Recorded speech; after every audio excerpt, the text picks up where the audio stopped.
Howdy, folks. Radical Russ, your red state refugee here, and I've just got to take a moment to rant about the desperate need for consequences in the United States of America. Now, we've seen some consequences lately with the sentencing of the Proud Boys, Enrique Tarrio getting 22 years, the rest of them, Stuart Rhodes, Ethan Nordine, Joe Biggs, all these guys going to the slammer for a long time, long overdue. Kudos to the Justice Department for putting these guys behind bars. But there are so many people still wandering around in desperate need of consequences. Let's get to a few of them that are on my radar this morning. First of all, this walking human pustule, Alex Jones. I'm flipping through the news feeds today and I see that Alex Jones, who made the lives of the Sandy Hook families miserable by constantly repeating its conspiracy theory lies about them, how their kids were crisis actors and they were crisis actors, leading some of these parents to have to move and getting threats from his crazed MAGA followers.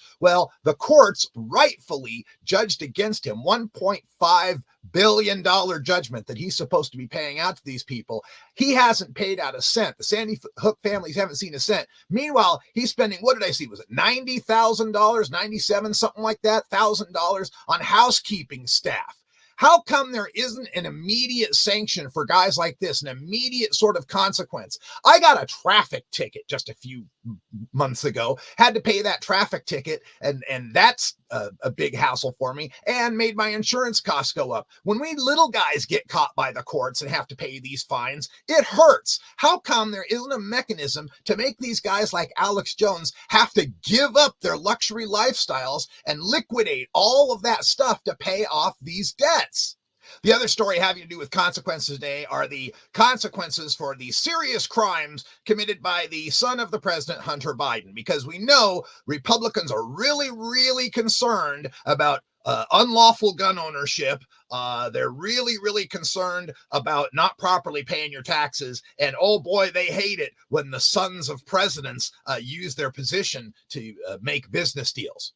Come on now. The thing that Hunter Biden's being prosecuted for right now is the fact that he signed up on a gun application, right? And on the federal gun application, you have to check this box that says, I don't use drugs. I'm not a drug user. And then, of course, later on, it comes out that he had a crack cocaine problem. He was a drug user at the time. So, aha, we gotcha. You lied about being a drug user on your gun application.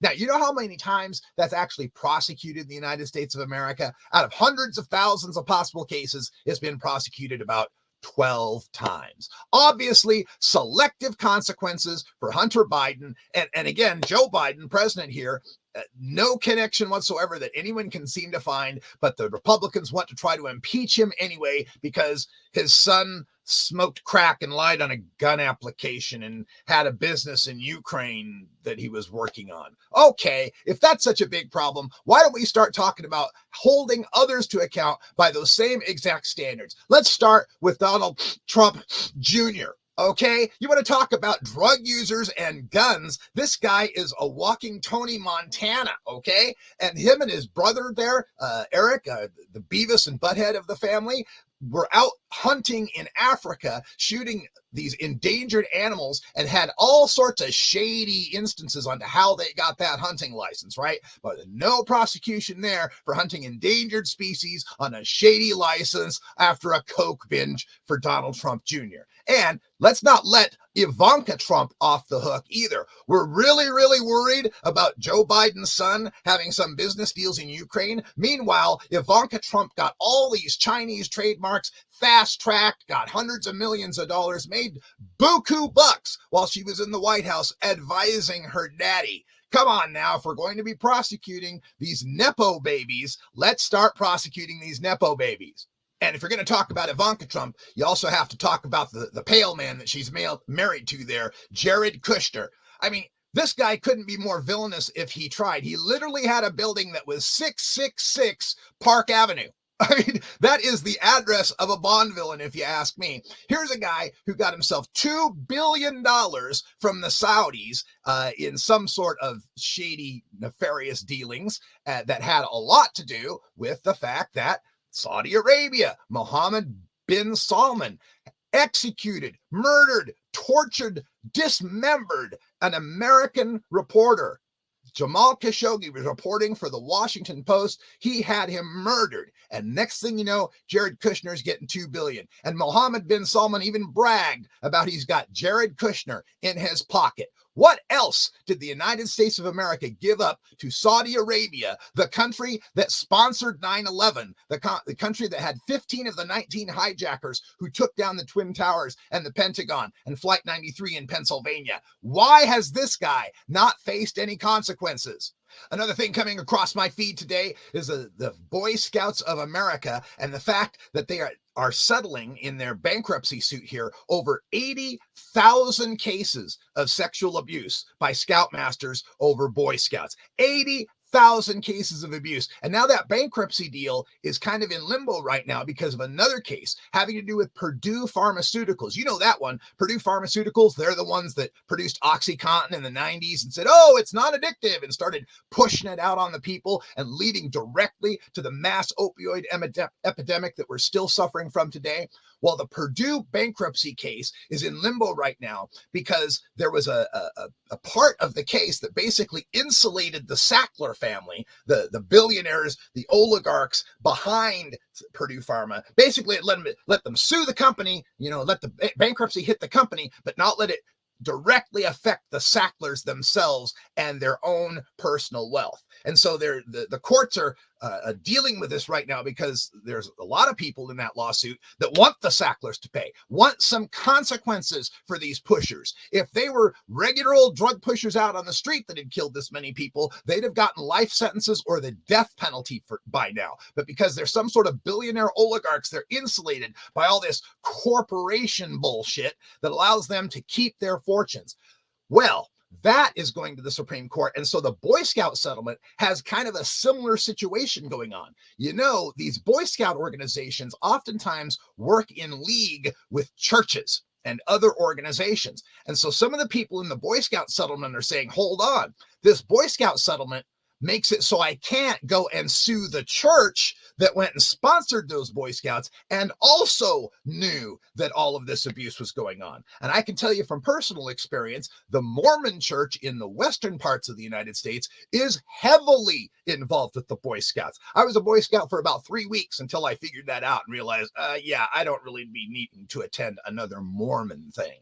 So where are the consequences for not just the Boy Scouts, the Catholic Church too? Let's talk about them hiding all of their pedophile priests and shuffling them around for decades as thousands and thousands of people got abused. How do these organizations still exist?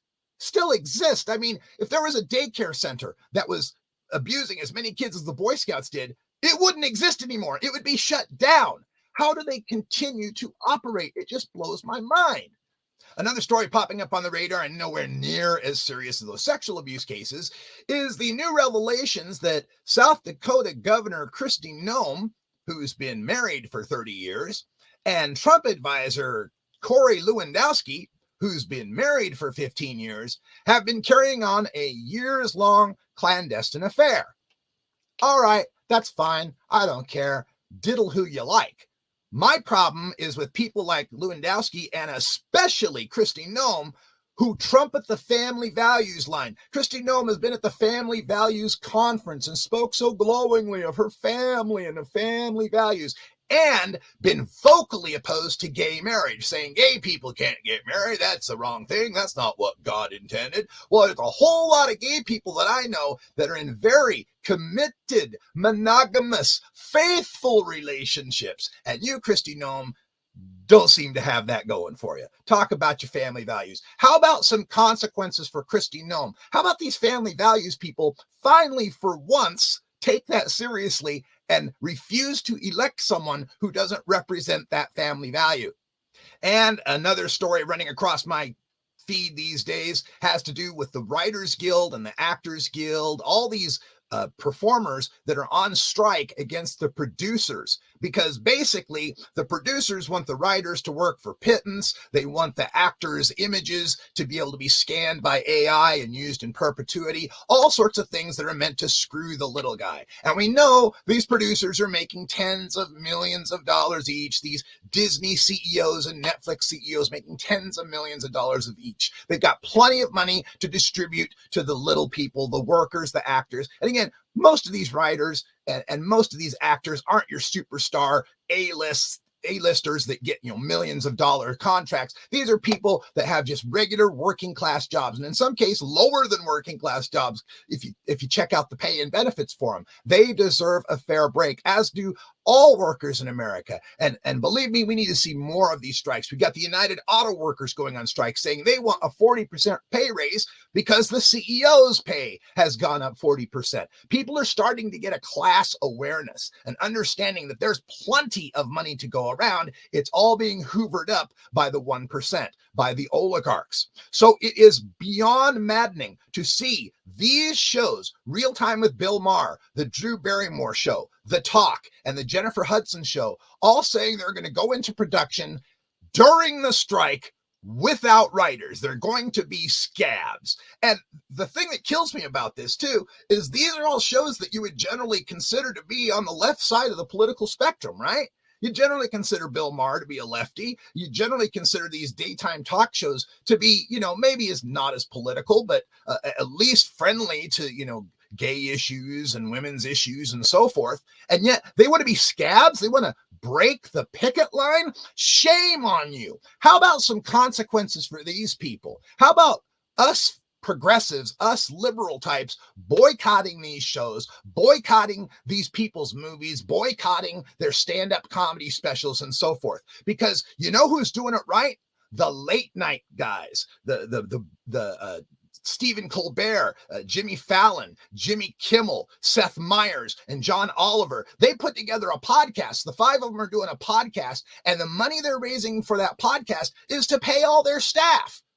John Oliver's doing stand-up right now, going out on tour stand-up specials just to help pay his staff. And it's not like Drew Barrymore and Bill Maher don't have millions of dollars in their bank accounts. Hell, they could pay their staff themselves if they really gave a damn.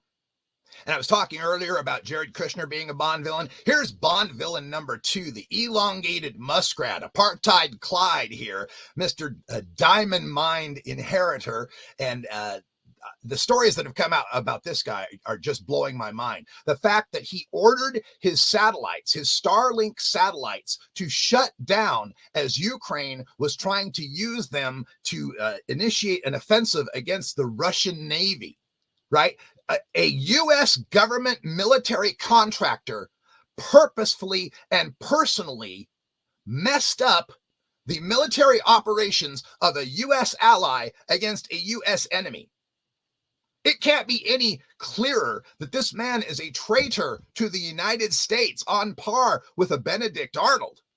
This guy got people killed, got members of Ukrainian families, children killed through this. And the fact that we've allowed this one oligarch to amass so much power. Do you know that Elon Musk's Starlink has so many satellites in the sky that some of the orbital paths are full now? There's only so many places around the planet that you can fly these satellites to keep them in a geosynchronous orbit. They can't be too close to each other or their gravity starts to affect each other. You can only have so many spots. He's got about 40% of them locked up. 40% of space around the Earth locked up by his satellites. Should one man have that power? Should one oligarch have that much power? His SpaceX rockets, NASA now is depending on this one guy with his mercurial whims, with his buddy-buddy relationship with Vladimir Putin to supply the rockets for our space program. It's about time for some consequences for this guy. It's time to nationalize SpaceX, for God's sake, and maybe even Starlink. This is ridiculous that we allow one man to be able to wield so much power over global affairs. And finally, my largest contempt of the day goes to the psycho cops out there. This one in particular, this Seattle cop was caught after having hit a woman with his car, and she flies off the windshield, and he's caught on body cam audio laughing about it and saying she wasn't really worth that much anyway. The union will give her a check for $11,000. It'll be fine, right? And it just highlights the huge problem we've got with law enforcement in this country with the concept of qualified immunity. And if you don't know about that, qualified immunity is a doctrine that says that a cop can violate your rights if nobody's ever violated someone's rights like that before and it was judged to be a violation. Yeah, it sounds weird, right? Let me restate that. If nobody has ever said a cop can't do that to you, a cop can do that to you. That's basically what qualified immunity means. Oh, well, nobody ever said we couldn't chokehold a guy to death, so, well, that's qualified immunity. Nobody ever said that was a violation of somebody's civil rights. So this is a huge problem. We need to get rid of qualified immunity, first of all, and allow civilians to be able to sue the cops who violate their rights. Now, the critics of that will say, oh, we can't do that. That'll put the cops' hands will be tied behind their back. They'll never know if something they're doing is going to hurt somebody. Come on now, this is ridiculous. We're supposed to be able to trust these guys to make life or death decisions in a split second with firing a gun, right? But they can't take a long measured response to decide whether or not the action they're about to engage in is going to violate someone's civil rights. It's a little ridiculous. And when these cops are held to account, we need to make them personally held to account. No more of the city paying out some settlement. It turns out this cop in Seattle who was laughing about the woman has had enough incidents and lawsuits over those incidents that it's cost the city of Seattle about $2 million. $2 million for this guy's malfeasance. Now, I've got a solution for this, and it's cop insurance. Make every cop that has to walk a beat, has to drive a car, who has any interface with the public, has to carry cop liability insurance. And if there's a judgment against that cop for use of force or whatever, it comes out of that insurance company, not the city of Seattle, not some police union fund, but that personal cop's insurance. Eventually, when that insurance company has to pay out too much for that cop, they'll start to raise that cop's rates, won't they? Just like my rates got raised for that ticket I got the other day. My insurance went up. Why shouldn't the cop's insurance go up? And eventually you'd get to the point where your insurance wouldn't insure you anymore. You're just not insurable and you can't be a cop anywhere. And while we're at it, how about a national database for cops? How is there no national database, no national registration of law enforcement officers in the United States of America, so that you can't do it like the Catholic Church did with their priests, have just one bad cop in this city and then just shuffle them over to some suburb somewhere else? That happens a lot too. Let's have a national cop database to track these guys and make sure the psychos can't ever get a badge again. That's just a few of the things on my mind in this free floating rant of hostility of how we just need to have some more consequences in the United States of America. When we look at how we have such low voter turnout and such low confidence in our public institutions, I think it's a lot to do with the fact that the people like us, the regular folks, understand that we live in a bifurcated society, like John Edwards used to call it, the two Americas. And we know that in their America, there's no consequences. In their America, they never go broke. They never go broke from getting sued or bankrupt. They never have to go to jail. They never have to pay the piper. That's why we're so disillusioned in this country.